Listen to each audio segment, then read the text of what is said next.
시대를 바꾸는 사나이. 한 남자가 있습니다. 그가 트위터에 한마디를 올리면 암호화폐 시장이 요동치고 새로운 사업을 발표하면 관련 업계가 술렁입니다. 2023년 미국 경제지 포브스는 이 남자를 세계에서 가장 영향력 있는 인물 1위로 선정했습니다. 그의 이름은 일론 머스크. 테슬라, 스페이스X, 스타링크, 뉴럴링크, 그리고 트위터연 X까지 그가 손을 대는 모든 산업은 이전과는 전혀 다른 방식으로 재편되고 있습니다. 누군가는 그를 천재라고 말하고 또 누군가는 위험한 괴짜라며 경계합니다. 하지만 분명한 사실 하나는 그는 우리 시대를 바꾸고 있다는 점입니다. 단순히 기업가라는 타이틀로는 설명이 부족합니다. 그는 공상과학 소설 같은 상상력을 현실로 옮기고 있는 테크노 비전의 화신이라고 할 수 있습니다. 그의 영향력은 단순히 자본과 기술에서 나오는 것이 아닙니다. 그는 인류를 다행성 종족으로 만들겠다. 화석 연료를 쓰지 않는 시대를 열겠다. 인간의 뇌와 인공지능을 연결하겠다는 거대한 꿈을 갖고 실제로 그것을 실행에 옮기는 몇 안 되는 인물입니다. 지금 이 순간에도 머스크는 트위터에서 논쟁을 벌이고 화성으로 날아갈 로켓을 쏘고 전 세계에 인터넷을 퍼뜨리고 있습니다. 그의 비전은 어디서부터 시작된 것일까요? 프리토리아의 괴짜 소년. 일론 머스크는 1971년 6월 28일 남아프리카 공화국 프리토리아에서 태어났습니다. 어릴 때부터 그는 또래와는 다른 아이였습니다. 3살 무렵에는 신문을 읽었고 6살이 되자 백과사전을 통째로 탐독할 만큼 지적 호기심이 강했습니다. 아버지 어일 머스크는 엔지니어였고 어머니 메이 머스크는 모델이자 영양사였죠. 그런 환경 덕분에 일론은 어려서부터 기술과 자기개발에 관심을 보였습니다. 하지만 머스크의 유년 시절은 결코 순탄하지 않았습니다. 친구가 없었고 학교에서는 괴롭힘의 대상이 되었습니다. 심지어 한 번은 계단 아래로 밀쳐져 며칠 동안 입원한 적도 있었습니다. 그는 외로움과 소외감 속에서 컴퓨터와 책에 몰두했습니다. 10살 때 아버지에게 받은 코모도어 VIC-20 컴퓨터로 스스로 프로그래밍을 익혔고 12살에는 직접 만든 게임을 팔아 돈을 벌기도 했습니다. 이때부터 그의 삶은 이미 세상의 규칙을 따르지 않는 길로 접어들기 시작했습니다. 어릴 적부터 그는 왜 그래야 하지? 라는 질문을 끊임없이 던졌고 부모와 교사, 친구들의 시선과는 상관없이 자신만의 세계를 구축해 나갔습니다. 바로 그 괴짜성이 훗날 세상을 흔들 기업가 정신의 씨앗이 되었던 것입니다. 3. 미국행 그리고 첫 성공. 17살이 되던 해 머스크는 남아공을 떠나 캐나다로 이주했습니다. 당시 남아공은 아파르테이트 체제였고 그는 징집을 피하기 위해 국적을 포기했습니다. 캐나다에서는 온타리오 대학교를 거쳐 결국 미국 펜실베이니아 대학교에 진학해 물리학과 경제학을 전공했습니다. 이 시기 그는 학교 수업보다는 창업에 더 큰 관심을 가졌습니다. 졸업 후 그는 형 킴벌 머스크와 함께 집이라는 회사를 설립합니다. 인터넷이 막 보급되던 시절 지역 신문사에 온라인 지도를 제공하는 플랫폼이었죠. 벤처 캐피탈의 투자를 받아 급속히 성장한 이 회사는 1999년 컴팩에 약 3억 달러에 매각됩니다. 그중 머스크의 몫은 약 2,200만 달러였습니다. 이후 그는 온라인 금융 서비스 회사인 엑스캄을 창업합니다. 이 회사는 경쟁업체와 합병되어 페이펄이 되었고 2002년 이베이에 약 15억 달러에 매각되면서 머스크는 또 한 번의 대성공을 거둡니다. 단 2번의 창업으로 억만장자가 된 그는 이 돈을 바탕으로 일반적인 투자나 은퇴가 아닌 다시 모험에 뛰어듭니다. 그리고 그 모험의 방향은 누구도 상상하지 못한 것이었습니다. 그는 말했다고 합니다. 나는 지구가 아니라 우주를 바꾸고 싶다. 4. 로켓을 쏟아 스페이스X의 탄생. 머스크는 페이펄 매각 직후 미국 항공우주국 나사의 의사결정에 놀라움을 느꼈습니다. 왜 우리는 아직도 화성에 가지 못했는가? 그는 진심으로 화성에 인간을 보내고 싶어 했고 러시아에서 로켓을 구입하려다 실패하자 직접 만들기로 결심합니다. 그렇게 탄생한 회사가 2002년의 스페이스X입니다. 처음엔 모두가 그를 미쳤다고 말했습니다. 민간 기업이 로켓을 만든다는 발상은 당시로선 거의 불가능해 보였기 때문입니다. 머스크는 이 목표에 자신의 돈 대부분을 쏟아붓고 직원들과 함께 100시간씩 일하며 첫 로켓 팔콘 1을 개발합니다. 그러나 현실은 가혹했습니다. 2006년, 2007년, 2008년 연속된 3번의 발사 실패는 회사를 파산 직전까지 몰아넣었습니다. 투자자들은 등을 돌렸고 내부에서도 회의가 가득했습니다.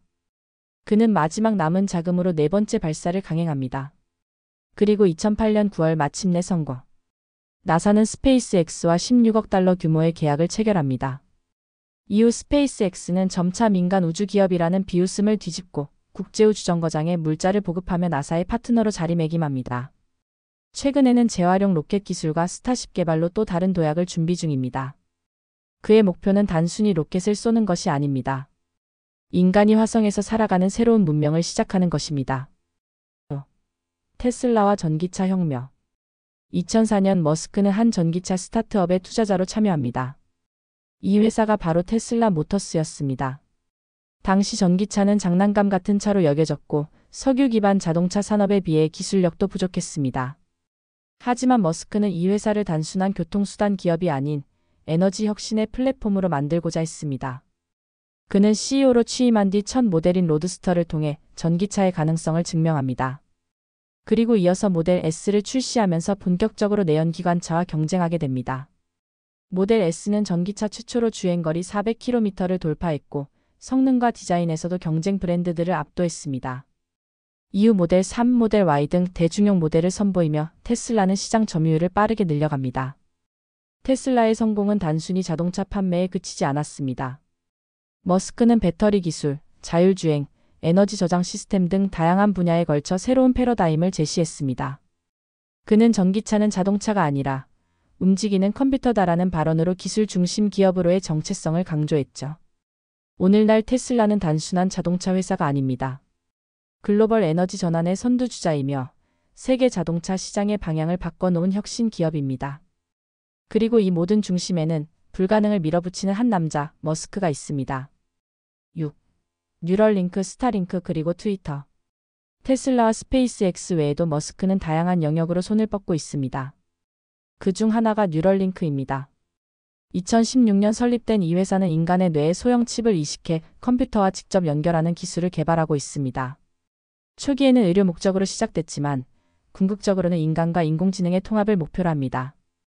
머스크는 AI가 인간을 능가하는 날이 올 것이고 우리가 뒤처지지 않으려면 통합이 필요하다고 말합니다. 또 다른 사업은 스타링크. 스페이스X가 개발한 저궤도 위성을 이용해 전 세계 어디서든 고속 인터넷을 사용할 수 있게 하는 프로젝트입니다. 이미 4,000기 이상의 위성이 궤도에 올라가 있으며 우크라이나 전쟁 중에도 인터넷 인프라가 파괴된 지역에 스타링크 단말기를 제공해 주목을 받았습니다. 그리고 2022년 머스크는 약 440억 달러를 들여 트위터를 인수합니다. 그는 회사를 인수하자마자 경영진을 해고하고 사명을 X로 변경했으며 콘텐츠 정책과 수익 구조를 완전히 바꾸기 시작했습니다. 표현의 자유를 강조하며 검열을 줄였지만 동시에 허위 정보와 혐오 표현이 늘었다는 비판도 받습니다. 그의 트위터 인수는 단순한 SNS 사업 참여가 아니라 정보의 흐름과 여론 형성에 직접 개입하는 것이었습니다. 누군가는 그를 디지털 공론장의 해방자라 부르고 또 누군가는 위험한 선동자라 비판합니다. 머스크는 그 어느 때보다 사람들의 감정을 흔드는 존재가 되어가고 있습니다. 7. 그는 도대체 왜 이러는가? 이쯤 되면 의문이 생깁니다. 그는 왜 이렇게 끊임없이 새로운 영역에 도전할까요? 돈 때문이라기엔 이미 세계 최고 부자입니다. 머스크는 스스로를 미래를 믿고 그것을 실현하고 싶은 사람이라고 말합니다. 그의 목표는 단순한 수익이 아니라 인류의 생존과 진화를 위한 기술적 진보입니다. 그는 핵전쟁, 기후변화, 인공지능의 위협 등 다양한 인류 위기에 대비해야 한다고 믿습니다. 그래서 그는 전기차를 만들고 태양광 패널을 보급하고 화성 이주를 준비하고 있습니다. 뇌와 컴퓨터를 연결하고 인터넷을 지구 반대편까지 퍼뜨리는 이유도 거기 있습니다. 하지만 이런 비전은 모두에게 환영받는 것은 아닙니다. 머스크는 직원들에게 과도한 업무를 요구하고 자신의 트위터 발언으로 시장을 교란시키는 등 논란을 자주 일으켜왔습니다. 그는 극단적인 추진력과 통제를 동시에 갖춘 리더입니다. 어떤 면에서는 독재자처럼 보일 수 있고 어떤 면에서는 열정적인 이상주의자처럼 보이기도 합니다. 그가 정말로 인류를 위한 일을 하고 있는 것인지 아니면 자신만의 거대한 장난감을 가지고 노는 것인지에 대한 논쟁은 계속되고 있습니다. 하지만 그는 여전히 멈추지 않습니다. 8. 오늘날 우리에게 일론 머스크는?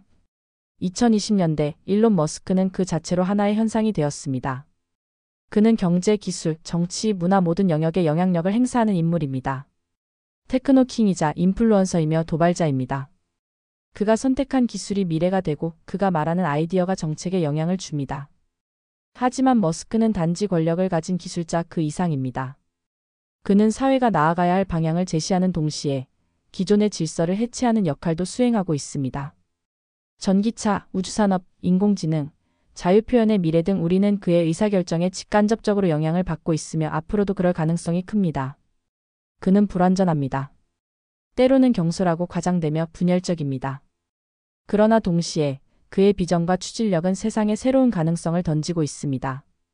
수많은 비난과 논란 속에서도 그는 계속해서 움직이며 우리가 상상하지 못한 미래를 만들어가고 있습니다. 우리는 이제 선택의 기로에 있습니다. 이 거대한 실험을 지켜볼 것인지 함께 참여할 것인지. 분명한 것은 미래는 이미 그의 머릿속에서 시작되고 있다는 사실입니다.